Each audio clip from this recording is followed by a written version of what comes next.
Hey everybody, it's Cece here, and in today's video tutorial, I'm going to show you how to make one of these gorgeous macrame mirrors. They may look pretty complicated, but they're actually fairly easy to make, and you should be able to make one of these in no time to hang up on your wall.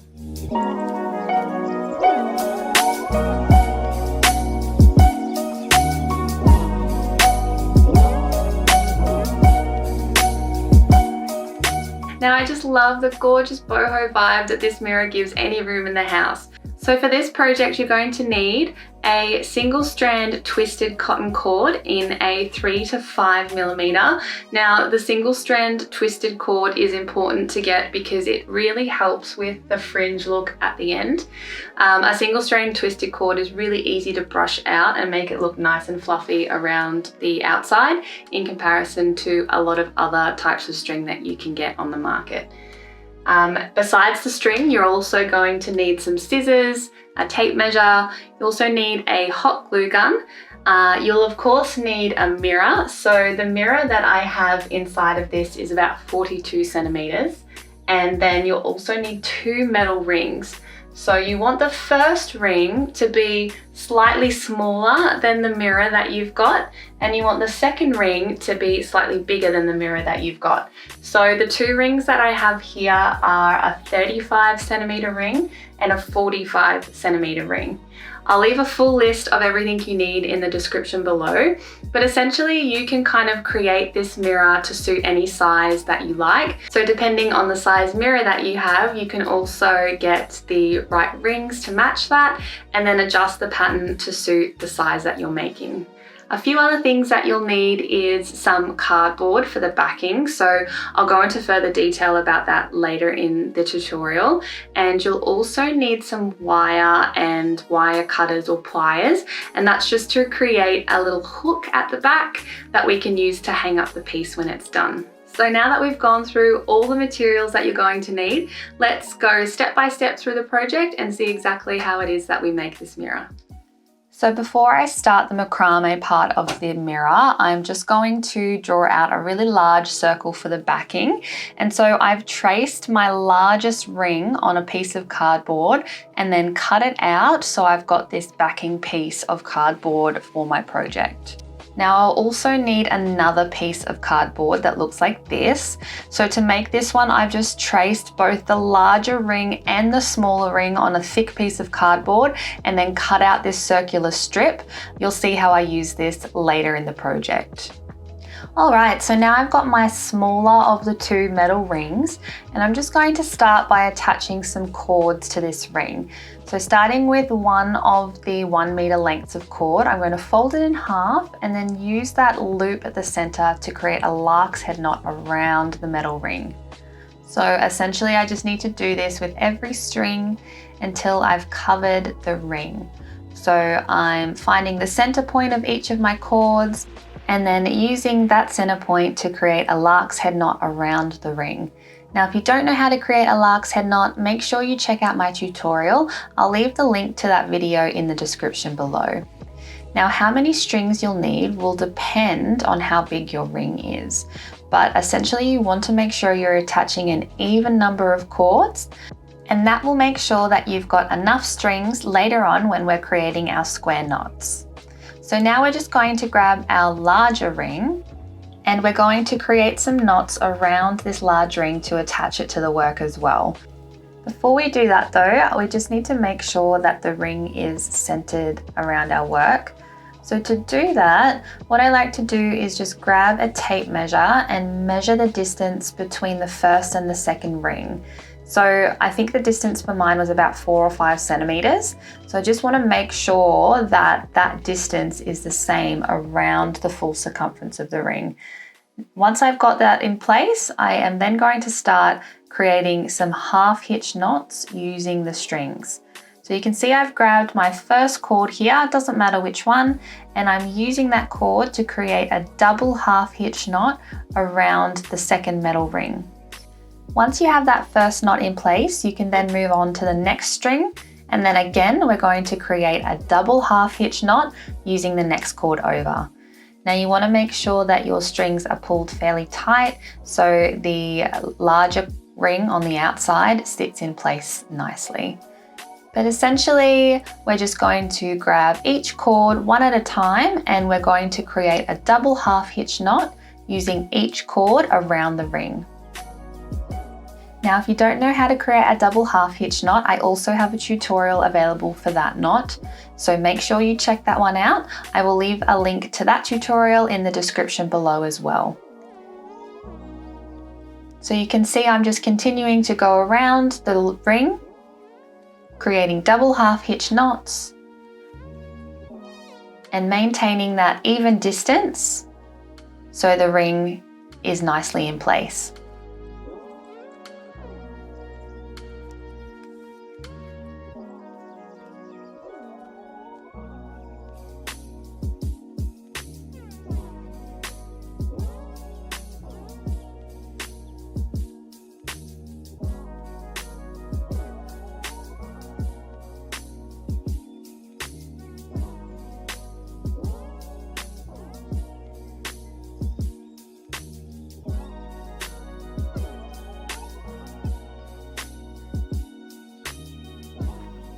So I'm just about finished with my last few strings here, creating those double half hitch knots.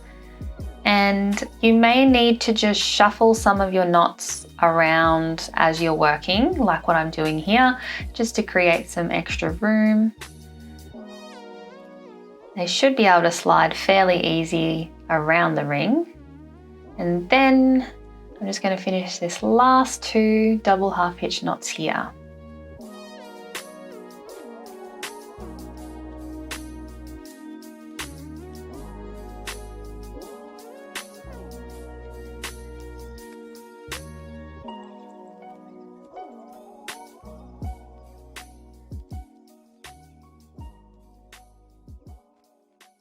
Amazing, so now you should have something that looks like this. You've got both rings attached, and now we just need to start with some square knots. So I'm going to grab 4 cords that are sitting together, any 4 cords are fine, and use those 4 cords to create one square knot like so. And then once you've created that first square knot, you just move on to the next 4 cords and create a square knot with those 4 cords.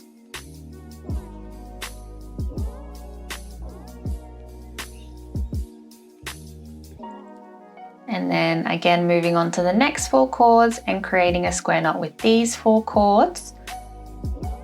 Now if you don't know how to create the square knot, I do have a tutorial for that as well, so make sure you check that out. I'll leave the link to that video in the description below. But essentially what we need to do is just move around the ring and grab each 4 cords, and using the group of 4 cords to create a square knot until you've gone all the way around the ring. And if you've attached an even number of cords, then you should have exactly the right amount to create a full ring of square knots.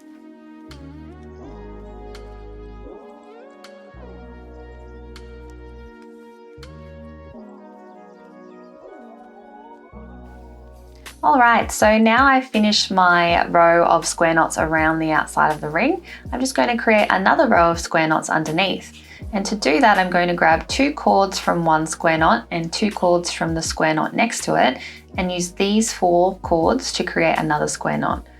So this is an alternating square knot essentially, and it will sit underneath and in between the 2 square knots above it like so. So then we move along to the next 4 cords, and we're going to create a square knot using these 4 cords.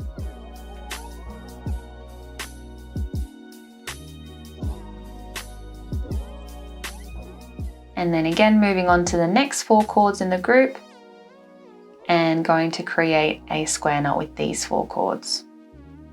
So you can see that I'm creating an alternating square knot with each group of 4 cords around the outside of the ring, and I want to do this all the way around the ring until I have another full circle of square knots.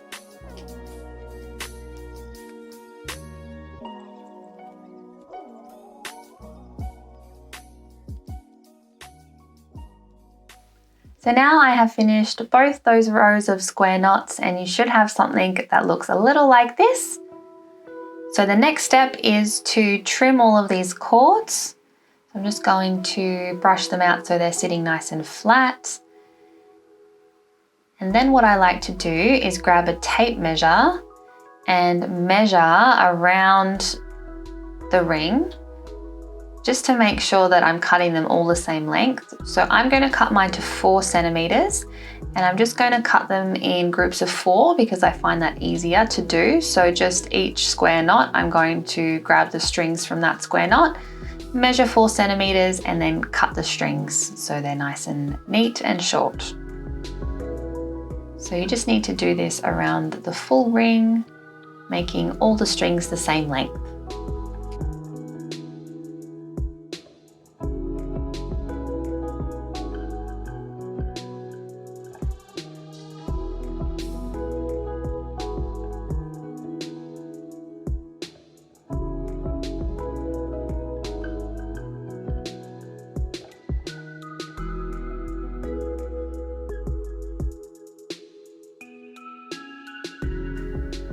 Okay, now I finished cutting all my strings. I'm going to attach a loop of wire to the back of the work now, so I've got somewhere to hang it. Now we want to attach this loop behind a square knot, and this is so you can't see the wire from the front. So grab a piece of 10 centimeter wire, and what we're going to do is grab this wire and fold it so we're creating a loop. And then you're just going to twist the wire so you're holding that loop in place. So it's nothing too precious, just creating a bit of a loop with a twisted tail on the end. And I like to do the last little bit with some pliers just so I don't hurt my fingers at all.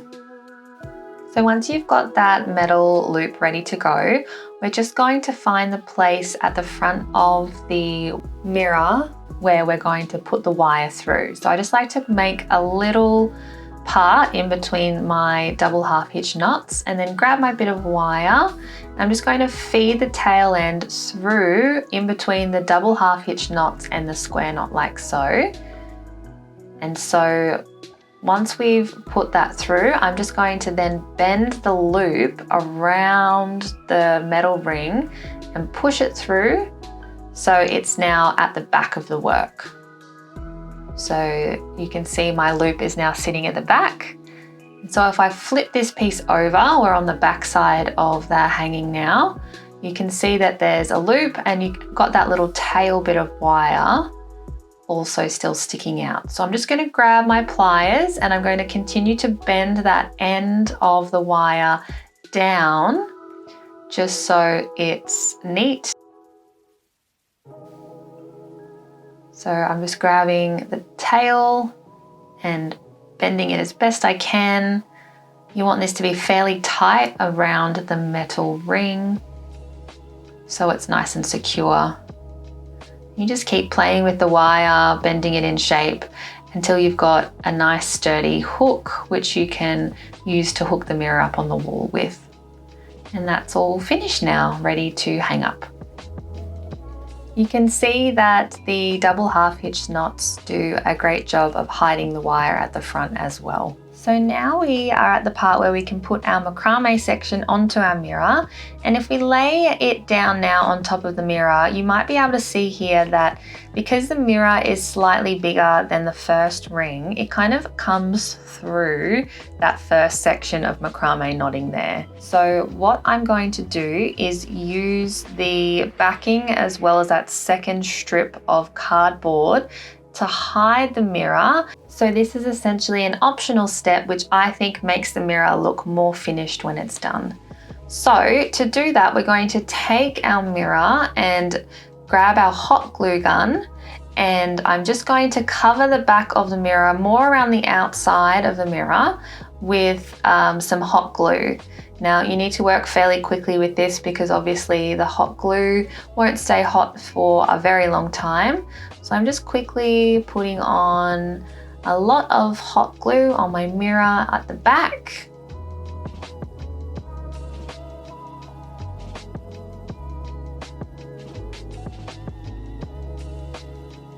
And now I already have my large circle of cardboard ready to go. What I'm going to do is, now that all my glue's put on the mirror, I'm just going to flip the mirror to the front and glue my mirror onto that large bit of cardboard. So trying to get it as centered as possible. And then once it's in place, I'm just going to press down nice and firmly so the glue is well secured to the cardboard piece.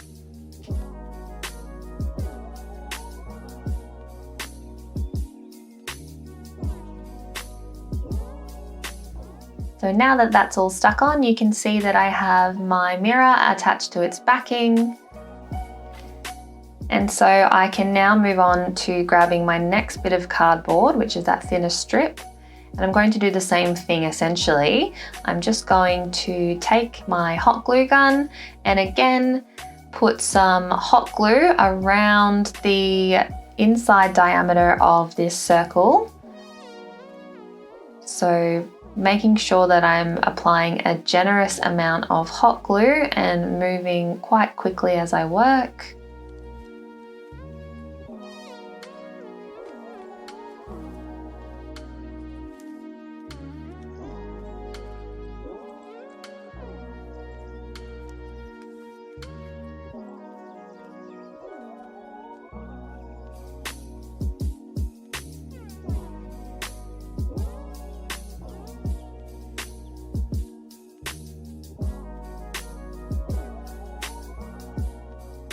And now I'm just going to grab my mirror and take this piece of cardboard and then flip it over and stick it down to the mirror. So I'm just lining it up with that outside bit of cardboard and then very carefully placing it onto the mirror. And then once it's in the right position, I'm going to press down firmly on the mirror so it sticks in place.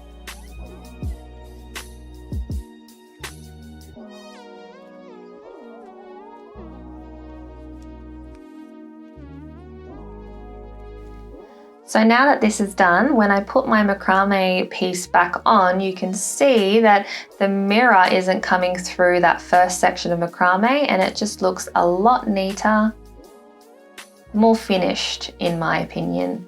So what we need to do now is attach the macrame section to the mirror. So again, we're grabbing our hot glue gun and we're just going to run a strip of hot glue around the inside here. You don't want to pop it on the rim, but rather just on the inside so the glue doesn't press through onto the mirror. So again, putting a generous amount of hot glue and working quickly so the glue doesn't go hard before you get a chance to pop it on the mirror. Now I'll also mention that I'm gluing on the back side of the macrame piece.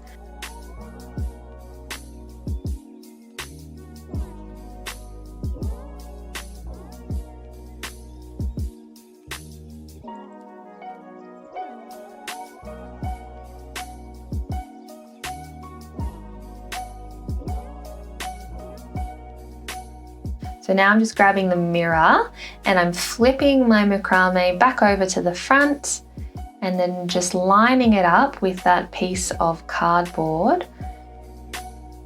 And once it's all lined up, I'm pressing my macrame down onto the mirror so it's securely glued into place on the mirror there.